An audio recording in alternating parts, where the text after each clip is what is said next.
أعوذ بالله من الشيطان الرجيم. بسم الله الرحمن الرحيم. الحمد لله الذي أنزل على عبده الكتاب ولم يجعل له عوجا قيما لينذر بأسا شديدا من لدنه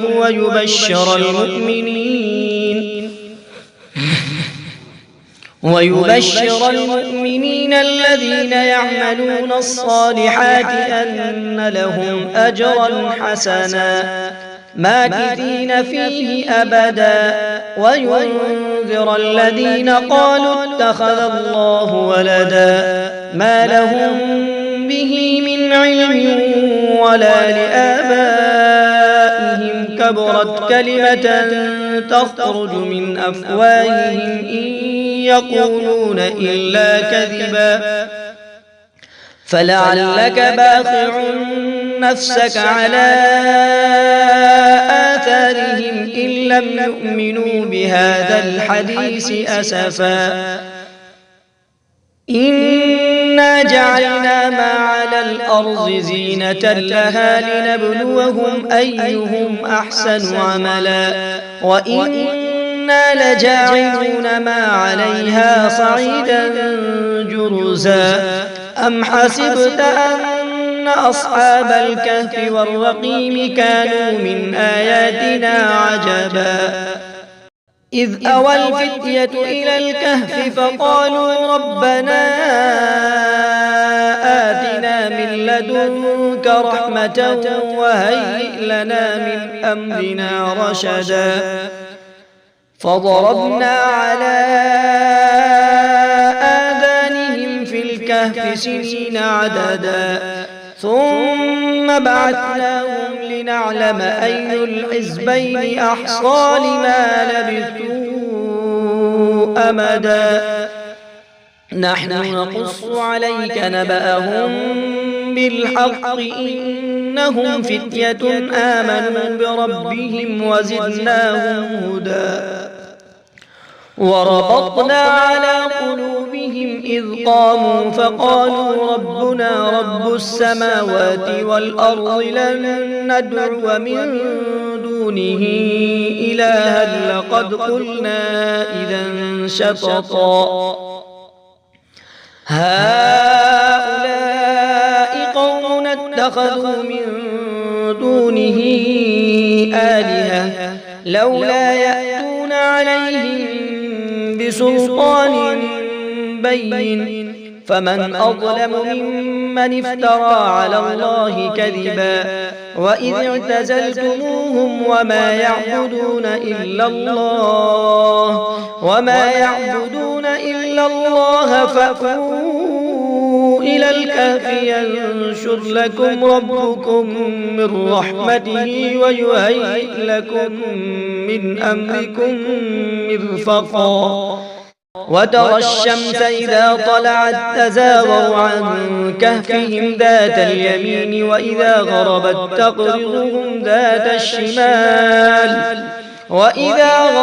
تقرضهم ذات الشمال وهم في فجوة منه ذلك من آيات الله من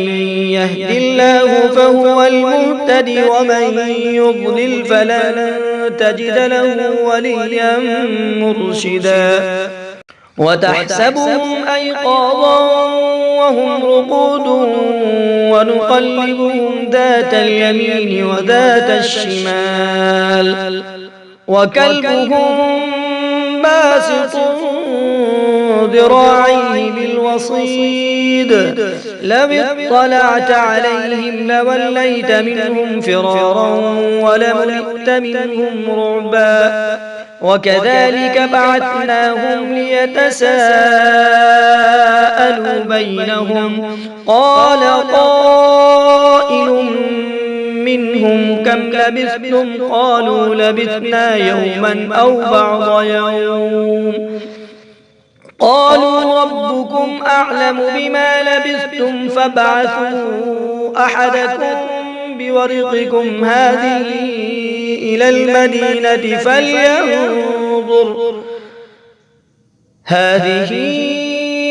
المدينة فلينظر أيها أزكى طعاما فليأتكم برزق منه وليتلطف ولا يشعرن بكم أحدا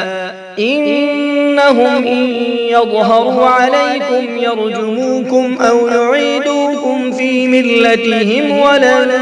تفلحوا إذا أبدا وكذلك أعثرنا عليهم ليعلموا أن وعد الله حق وأن الساعة لا ريب فيها إذ يتنازعون بينهم أمرهم فقالوا ابنوا عليهم بنيانا ربهم أعلم بهم قال الذين غلبوا على أمرهم لنتخذن عليهم مسجدا سيقولون ثلاثة رابعهم كلبهم ويقولون خمسة سادسهم كلبهم رجما بالغيب ويقولون سبعة وثامنهم كلبهم قل ربي أعلم بعدتهم ما يعلمهم إلا قليل فلا تمار فيهم إلا مراء ظاهرا ولا تستفت فيهم منهم أحدا ولا تقولن لشيء إني فاعل ذلك غدا إلا أن يشاء الله واذكر ربك إذا نسيت وقل عسى أن يهديني ربي لأقرب من هذا رشدا ولبثوا في كهفهم 300 سنين وازدادوا 9 قل الله أعلم بما لبثوا له غيب السماوات والأرض أبصر به وأسمع ما لهم من دونه من ولي ولا يشرك في حكمه أحدا واتل ما أوحي إليك من كتاب ربك لا مبدل لكلماته ولن تجد من دونه ملتحدا واصبر نفسك مع الذين يدعون ربهم بالغداة والعشي يريدون وجهه ولا تعد عيناك عنهم تريد زينة الحياة الدنيا ولا تطع من أغفلنا قلبه عن ذكرنا واتبع هواه وكان أمره فرطا وقل الحق من ربكم فمن شاء فليؤمن ومن شاء فليكفر إنا أعتدنا للظالمين نارا أحاط بهم سرادقها وإن يستغيثوا يغاثوا بماء كالمهل يشوي الوجوه بئس الشراب وساءت مرتفقا إن الذين آمنوا وعملوا الصالحات إنا لا نضيع أجر من أحسن عملا أولئك لهم جنات عدن تجري من تحتهم الأنهار يحلون فيها من أساور من ذهب ويلبسون ثيابا خضرا من سندس وإستبرق متكئين فيها على الأرائك نعم الثواب وحسنت مرتفقا واضرب لهم مثل الرجلين جعلنا لأحدهما جنتين من أعناب وحففناهما بنخل وجعلنا بينهما زرعا كلتا الجنتين آتت أكلها ولم تظلم منه شيئا وفجرنا خلالهما نهرا وكان له ثمر فقال لصاحبه وهو يحاوره أنا أكثر منك مالا وأعز نفرا ودخل جنته وهو ظالم لنفسه قال ما أظن أن تبيد هذه أبدا وما أظن الساعة قائمة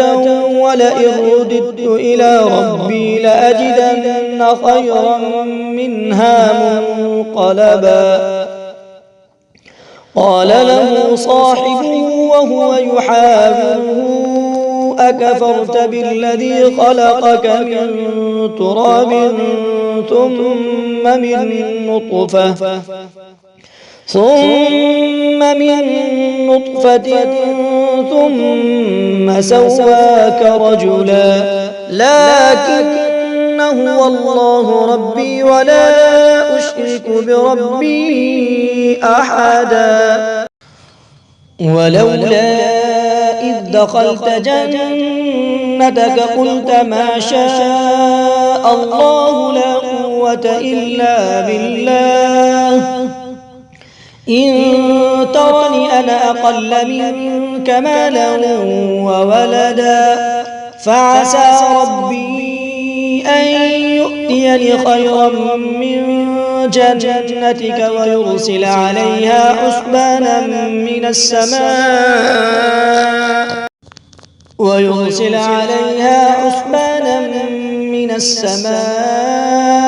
فتصبح صعيدا زلقا فعسى ربي أن يؤتيني خيرا من جنتك ويرسل عليها حسبانا من السماء فتصبح صعيدا زلقا أو يصبح ماؤها غورا فلن تستطيع له طلبا وأحيط بثمره فأصبح يقلب كفيه على ما أنفق فيها وهي خاوية على عروشها ويقول يا ليتني لم أشرك بربي أحدا ولم تكن له فئة ينصرونه من دون الله وما كان منتصرا هنالك الولاية لله الحق هو خير ثوابا وخير عقبا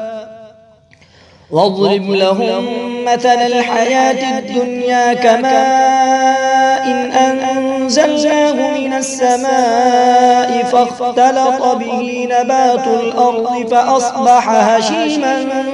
تذروه الرياح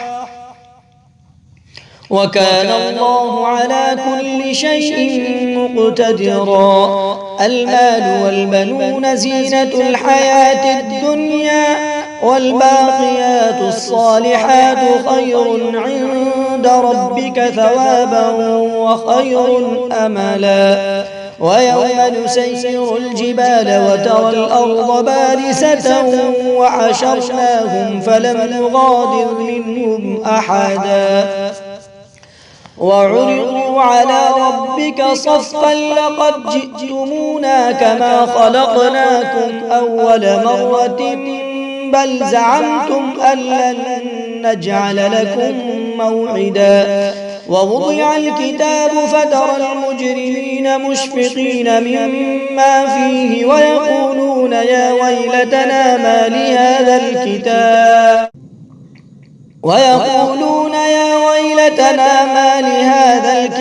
لا يغادر صغيرة ولا كبيرة إلا أحصاها ووجدوا ما عملوا حاضرا ولا يظلم ربك أحدا وإذ قلنا للملائكة اسجدوا لآدم فسجدوا إلا إبليس كان من الجن ففسق عن أمر ربه أفتتخذونه وذريته أولياء من دوني وهم لكم عدو بئس للظالمين بدلا ما أشهدتهم خلق السماوات والأرض ولا خلق أنفسهم وما كنت متخذ المضلين عضدا ويوم يقول نادوا شركائي الذين زعمتم فدعوهم فلم يستجيبوا لهم وجعلنا بينهم موبقا ورأى المجرمون النار فظنوا أنهم مواقعوها ولم يجدوا عنها مصرفا ولقد صرفنا في هذا القرآن للناس من كل مثل وكان الإنسان أكثر شيء جدلا وما منع الناس أن يؤمنوا إذ جاءهم الهدى ويستغفروا ربهم إلا أن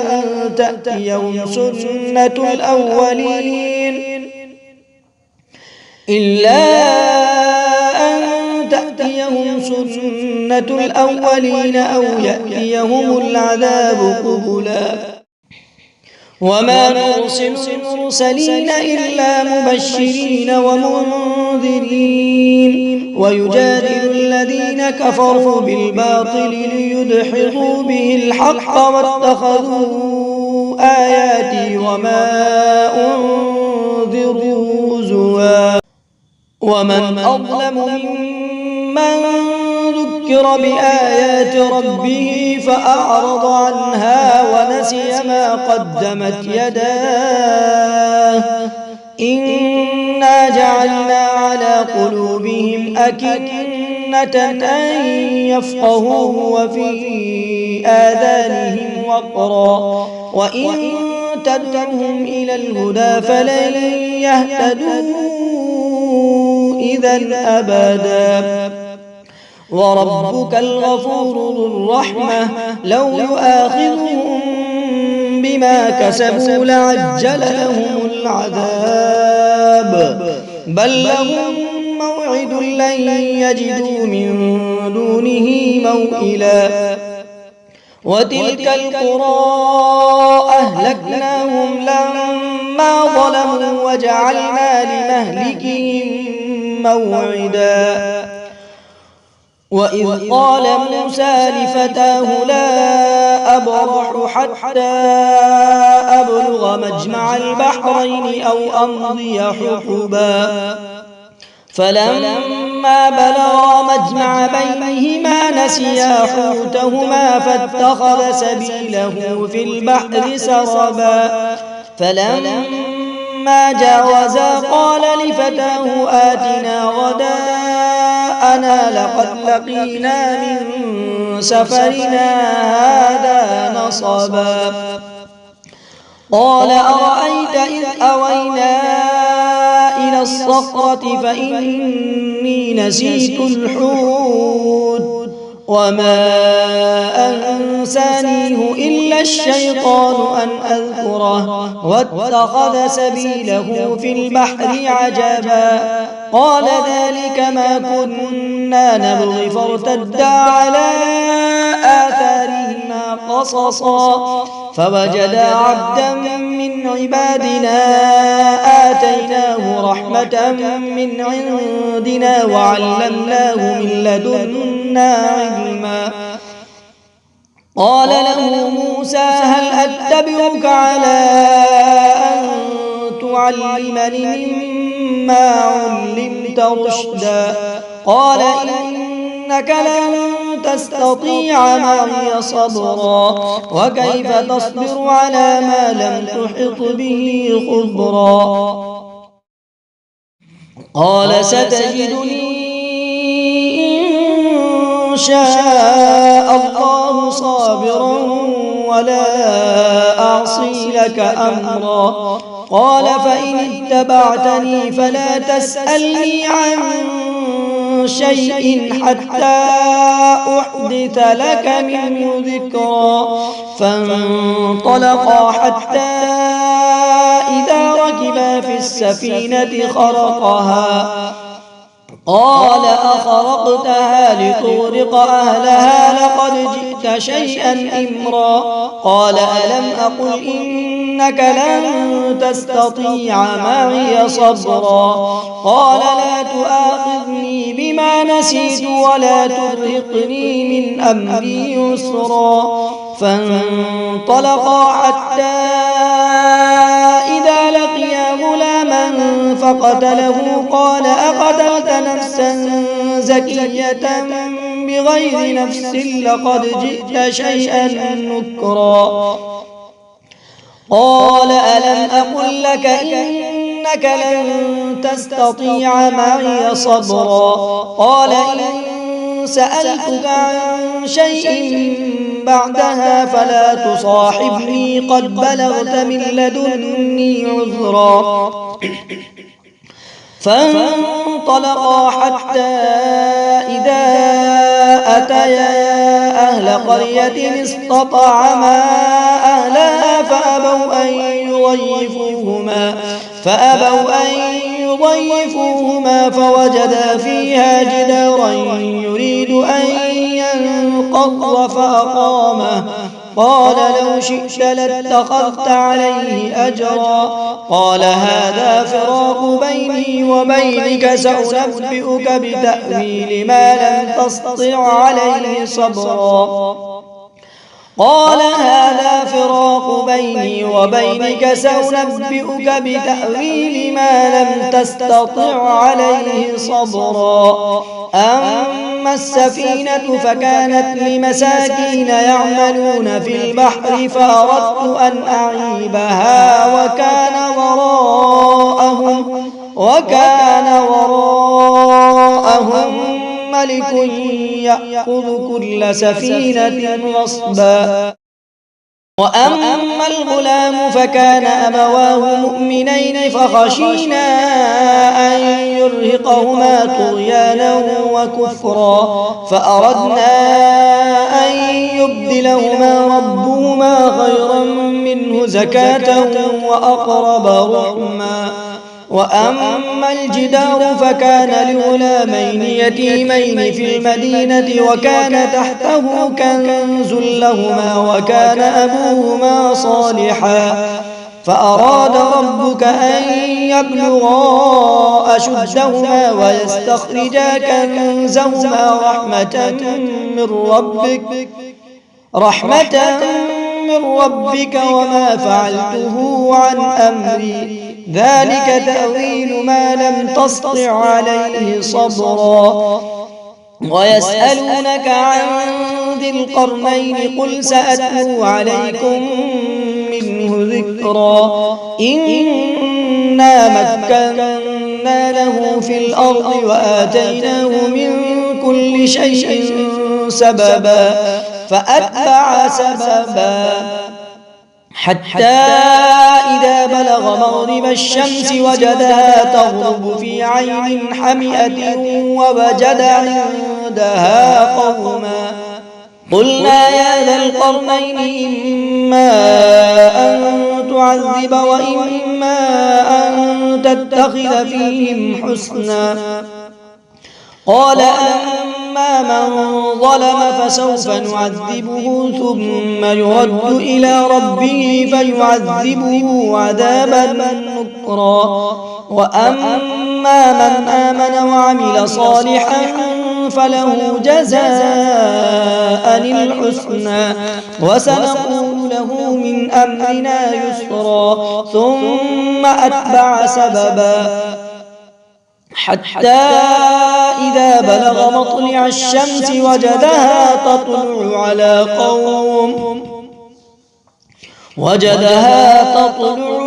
قوم لم نجعل لهم من دونها سترا كذلك وقد أحطنا بما لديه خبرا ثم أتبع سببا حتى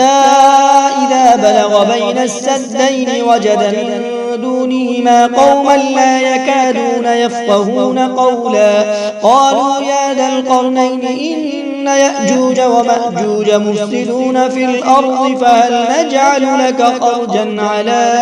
أن تجعل بيننا وبينهم سدا قال ما مكنني فيه ربي خير فأعينوني بقوة أجعل بينكم وبينهم ردما آتوني زبر الحديد حتى إذا ساوى بين الصدفين قال انفخوا حتى إذا جعله نارا قال آتوني أفرغ عليه قطرا فما استطاعوا أن يظهروه وما استطاعوا له نقبا قال هذا رحمة من ربي فإذا جاء وعد ربي جعله دكاء وكان وعد ربي حقا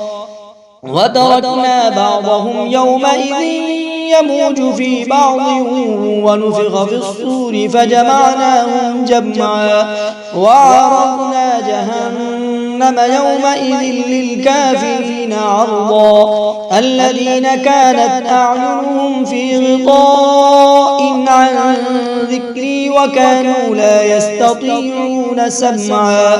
أفحسب الذين كفروا أن يتخذوا عبادي من دوني أولياء إنا أعتدنا جهنم للكافرين نزلا قل هل ننبئكم بالأخسرين أعمالا الذين ضل سعيهم في الحياة الدنيا وهم يحسبون أنهم يحسنون صنعا أولئك الذين كفروا بآيات ربهم ولقائه فحبطت أعمالهم فلا نقيم لهم يوم القيامة وزنا ذلك جزاؤهم جهنم بما كفروا واتخذوا آياتي ورسلي هزوا إن الذين آمنوا وعملوا الصالحات كانت لهم جنات الفردوس نزلا خالدين فيها لا يبغون عنها حولا قل لو كان البحر مدادا لكلمات ربي لنفد البحر قبل أن تنفد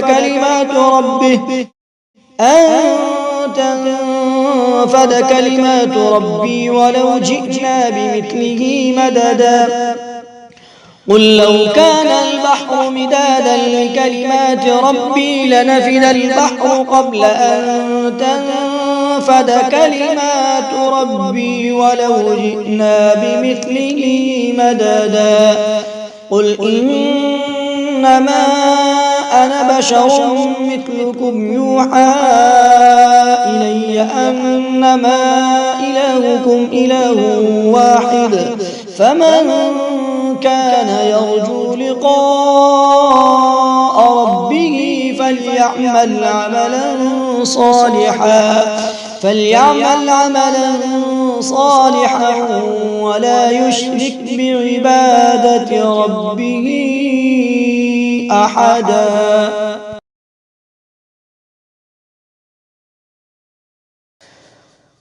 أعوذ بالله من الشيطان الرجيم. بسم الله الرحمن الرحيم الحمد لله الذي أنزل على عبده الكتاب ولم يجعل له عوجا قيما لينذر بأسا شديدا من لدنه ويبشر المؤمنين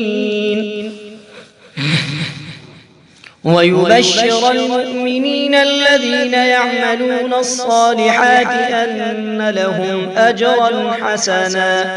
ماكثين فيه أبدا وينذر الذين قالوا اتخذ الله ولدا ما لهم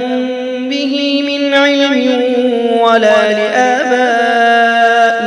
كبرت كلمة تخرج من أفواههم إن يقولون إلا كذبا فلعلك باخع نفسك على آثارهم إن لم يؤمنوا بهذا الحديث أسفا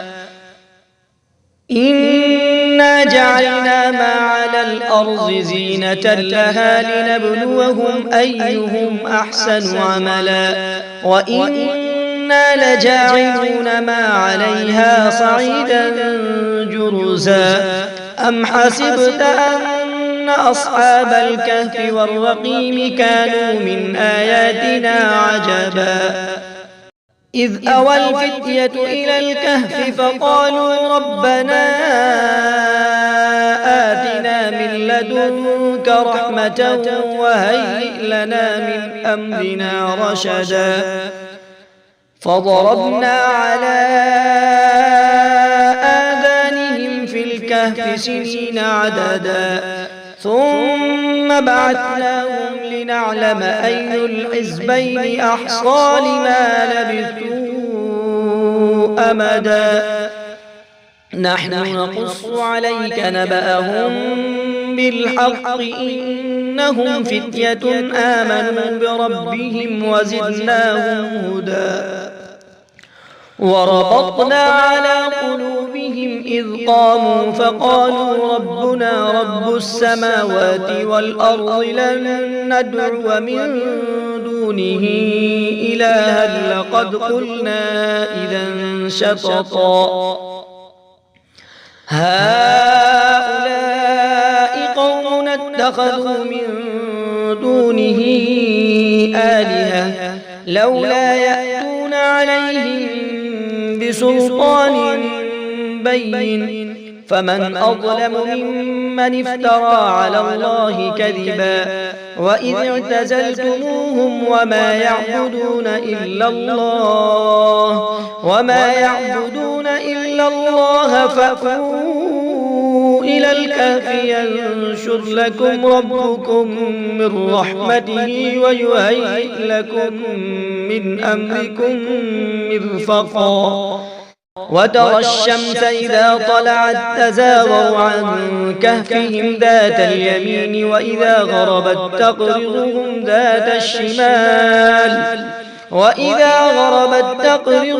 ذات الشمال وهم في فجوة منه ذلك من آيات الله من يهد الله فهو المهتدي ومن يضلل فلن تجد له وليا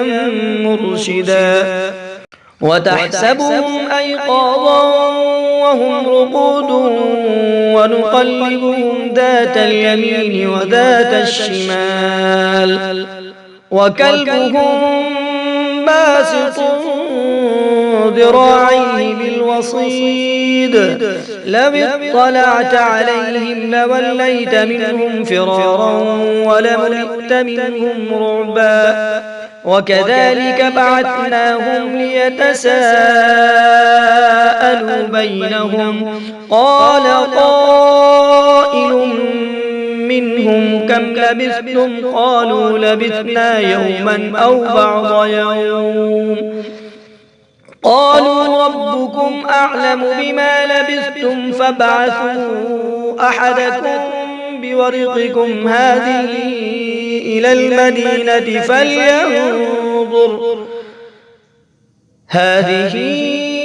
إلى المدينة فلينظر أيها أزكى طعاما فليأتكم برزق منه وليتلطف ولا يشعرن بكم أحدا إنهم إن يظهروا عليكم يرجموكم أو يعيدوكم في ملتهم ولن تفلحوا إذا أبدا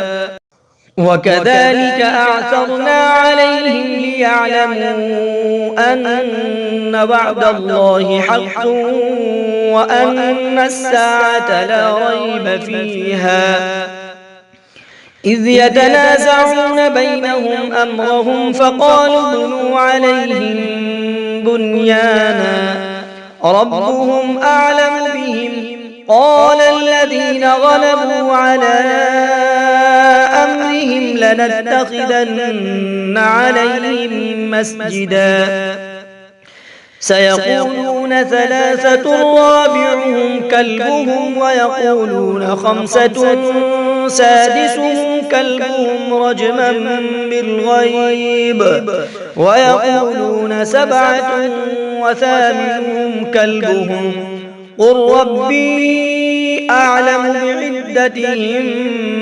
ما يعلمهم إلا قليل فلا تمار فيهم إلا مراء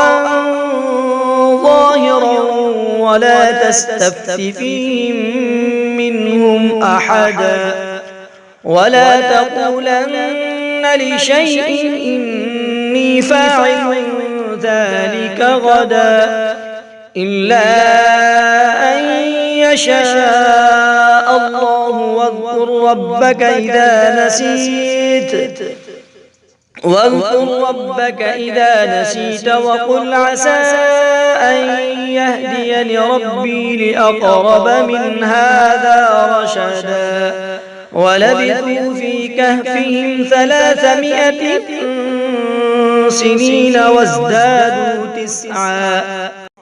قل الله أعلم بما لبثوا له غيب السماوات والأرض أبصر به وأسمع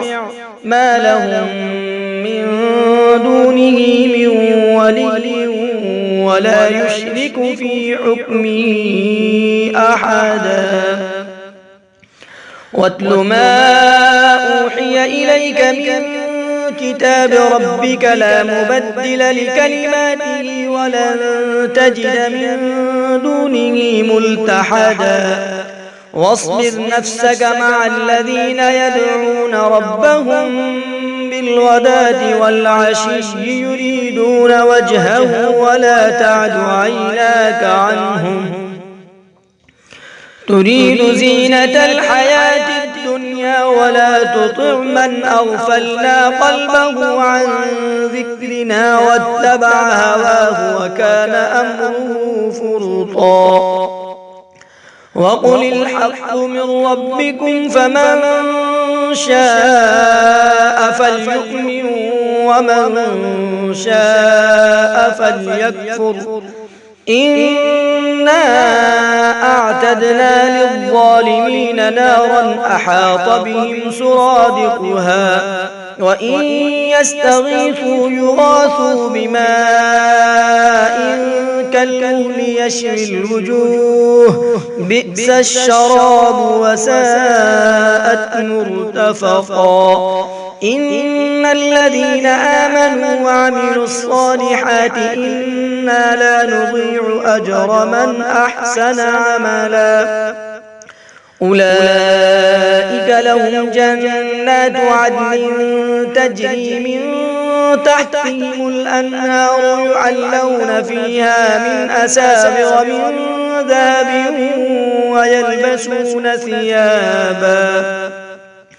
ويلبسون ثيابا خضرا من سندس واستبرق متكئين فيها على الأرائك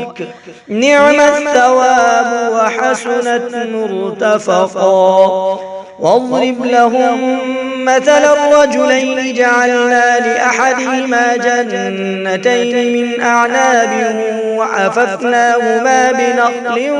وجعلنا بينهما زرعا كلتا الجنتين آتت أكلها ولم تظلم منه شيئا وفجرنا خلالهما نهرا وكان له ثمر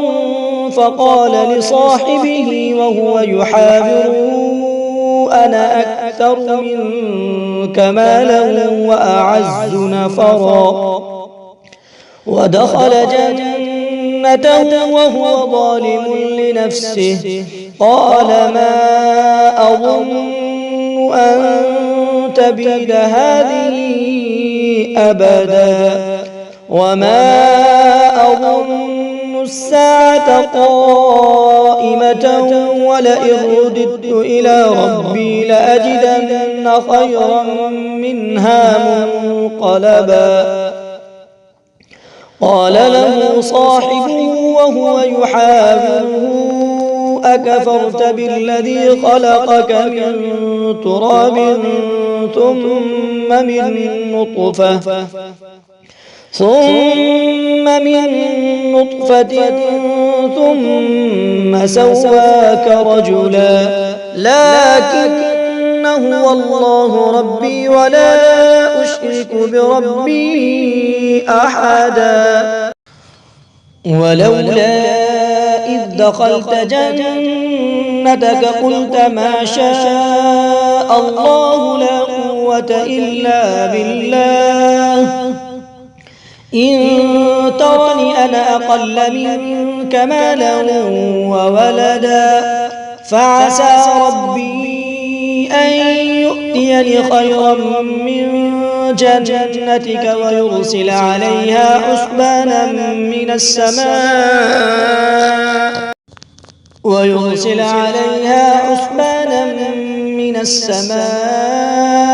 فتصبح صعيدا زلقا فعسى ربي أن يؤتيني خيرا من جنتك ويرسل عليها حسبانا من السماء فتصبح صعيدا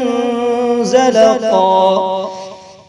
أو يصبح ماؤها غورا فلن تستطيع له طلبا وأحيط بثمره فأصبح يقلب كفيه على ما أنفق فيها وهي خاوية على عروشها ويقول يا ليتني لم أشرك بربي أحدا ولم تكن له فئة ينصرونه من دون الله وما كان منتصرا هنالك الولاية لله الحق هو خير ثوابا وخير عقبا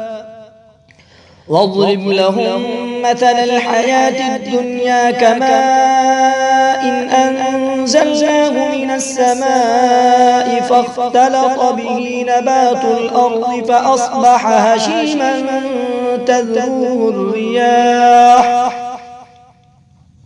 وكان الله على كل شيء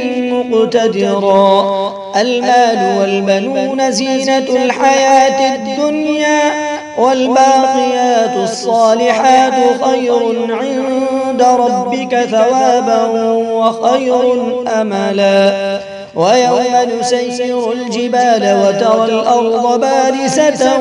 وحشرناهم فلم نغادر منهم أحدا وعرضوا على ربك صفا لقد جئتمونا كما خلقناكم أول مرة بل زعمتم أن لن نجعل لكم موعدا ووضع الكتاب فترى المجرمين مشفقين مما فيه ويقولون يا ويلتنا ما لهذا الكتاب ويقولون يا ويلتنا ما لهذا الكتاب لا يغادر صغيرة ولا كبيرة إلا أحصاها ووجدوا ما عملوا حاضرا ولا يظلم ربك أحدا. وإذ قلنا للملائكة اسجدوا لآدم فسجدوا إلا إبليس كان من الجن ففسق عن أمر ربه أفتتخذونه وذريته أولياء من دوني وهم لكم عدو بئس للظالمين بدلا. ما أشهدتهم خلق السماوات والأرض ولا خلق أنفسهم وما كنت متخذ المضلين عضدا. ويوم يقول نادوا شركائي الذين زعمتم فدعوهم فلم يستجيبوا لهم وجعلنا بينهم موبقا. ورأى المجرمون النار فظنوا أنهم مواقعوها ولم يجدوا عنها مصرفا. ولقد صرفنا في هذا القرآن للناس من كل مثل وكان الإنسان أكثر شيء جدلا. وما منع الناس أن يؤمنوا إذ جاءهم الهدى ويستغفروا ربهم إلا أن تأتيهم سنة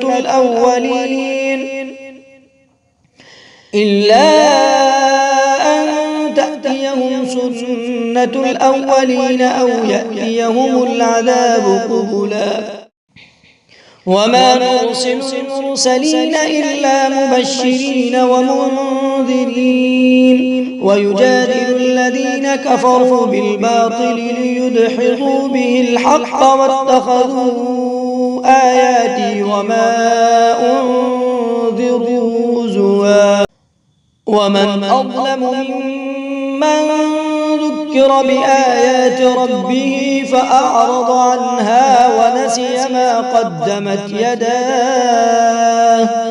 إنا جعلنا على قلوبهم أكنة أن يفقهوه وفي آذانهم وقرا وإن تدعهم إلى الهدى فلن يهتدوا إذا أبدا. وربك الغفور ذو الرحمة لو يؤاخذهم بما كسبوا لعجل لهم العذاب بل لهم موعد لن يجدوا من دونه موئلا. وتلك القرى أهلكناهم لما ظلموا وجعلنا لمهلكهم موعدا. وإذ قال موسى لفتاه لا أبرح حتى أبلغ مجمع البحرين أو أمضي حقبا فلما بلغا مجمع بينهما نسيا حوتهما فاتخذ سبيله في البحر سربا فلما جاوزا قال لفتاه آتنا غداءنا لقد لقينا من سفرنا هذا نصبا. قال أرأيت إذ أوينا إلى الصخرة فإني نسيت الحوت وما أنسانيه إلا الشيطان أن أذكره واتخذ سبيله في البحر عجبا. قال ذلك ما كنا نبغي فارتدا على آثارهما قصصا فوجدا عبدا من عبادنا آتيناه رحمة من عندنا وعلمناه من لدنا علما. قال له موسى هل أتبعك على أن تعلمني مما علمت رشدا قال إنك لن تستطيع معي صبرا وكيف تصبر على ما لم تحط به خبرا قال ستجدني إن شاء الله صابرا ولا أعصي لك أمرا قال فإن اتبعتني فلا تسألني عن شيء حتى أحدث لك منه ذكرا فانطلقا حتى إذا ركبا في السفينة خرقها قال أخرقتها لتغرق أهلها لقد جئت شيئا إمرا قال ألم أقل إنك لن تستطيع معي صبرا قال لا تؤاخذني بما نسيت ولا ترهقني من أمري يسرا فانطلقا حتى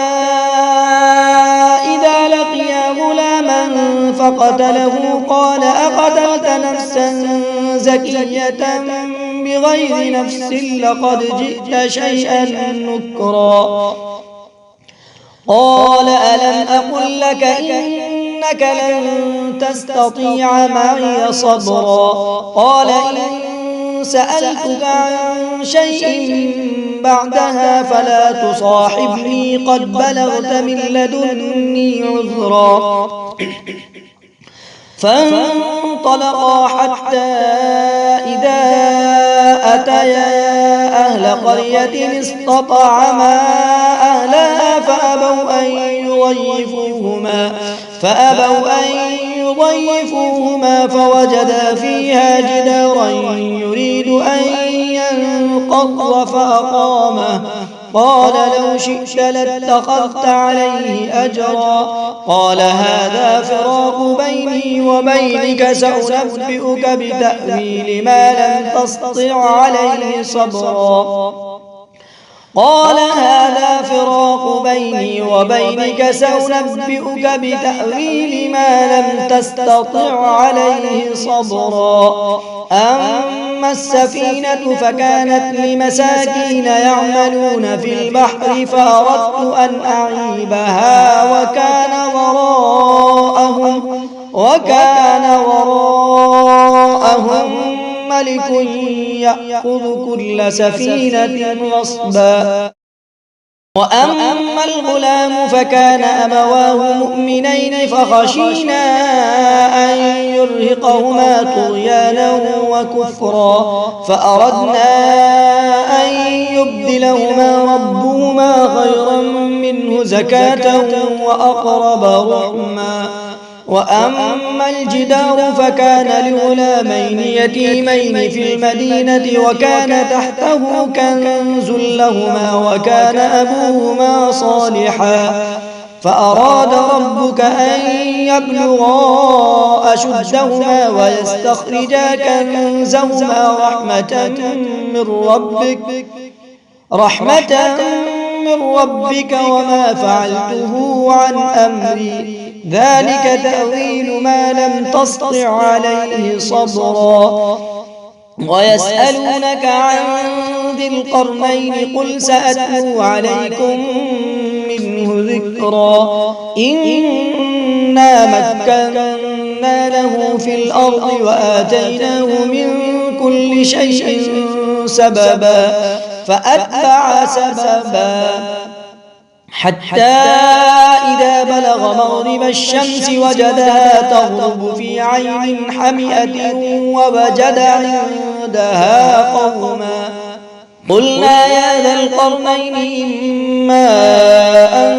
تعذب وإما أن تتخذ فيهم حسنا قال أما من ظلم فسوف نعذبه ثم يرد إلى ربه فيعذبه عذابا نكرا وأما من آمن وعمل صالحا فله جزاء الحسنى وسنقول له من أمرنا يسرا ثم أتبع سببا حتى إذا بلغ مطلع الشمس وجدها تطلع على قوم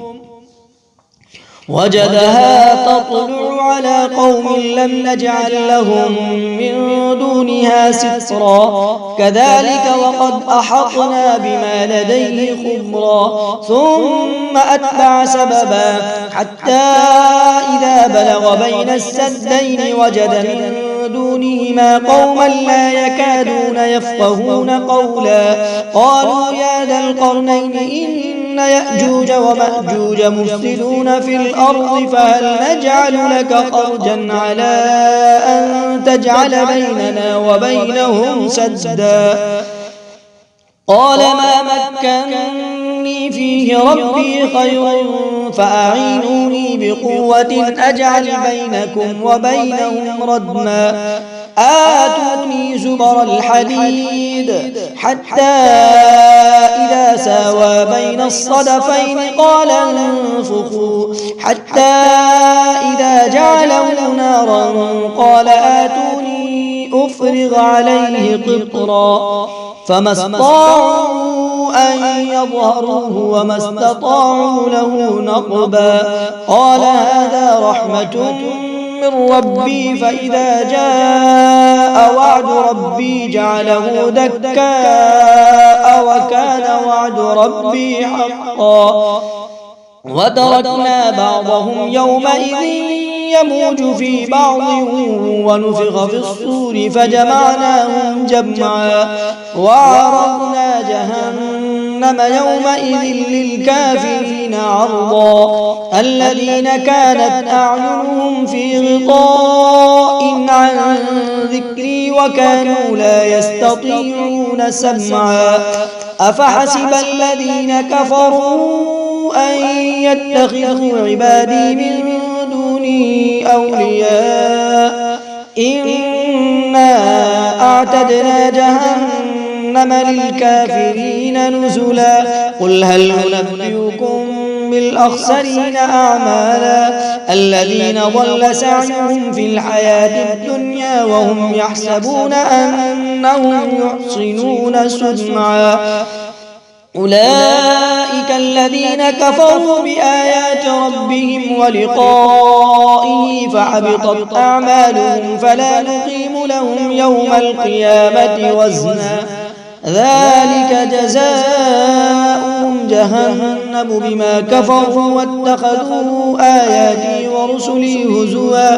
إن الذين آمنوا وعملوا الصالحات كانت لهم جنات الفردوس نزلا خالدين فيها لا يبغون عنها حولا قل لو كان البحر مدادا لكلمات ربي لنفد البحر قبل أن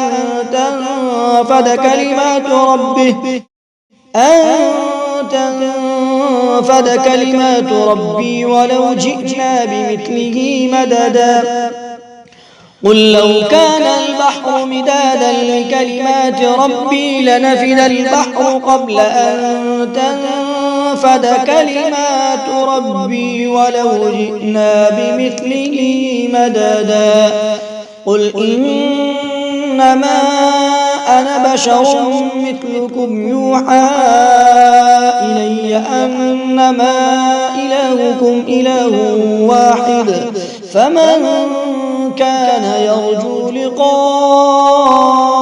ربه فليعمل عملا صالحا ولا يشرك بعبادة ربه